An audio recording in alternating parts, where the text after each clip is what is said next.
सामने good evening. मो बापा को अमूल चा दे सारा पर एबे मु बनाऊँ नाली चा। क्या मो माँ को ना ना ना मैं सबुदिन चा पीऊनी। एक्चुअली काली तो कही मो देह भल ना आज माँ को भी देह भल ना एमती टे थंडा हो जाए तो दुजन जाक कड़क नाली चा पीबू। ओके मु पी सारिक देखा मु कौन करुच्ची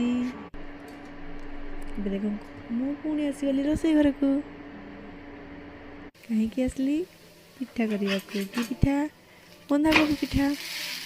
इवनिंग टाइम रे माँ मु कोबी पिठा खाइबू।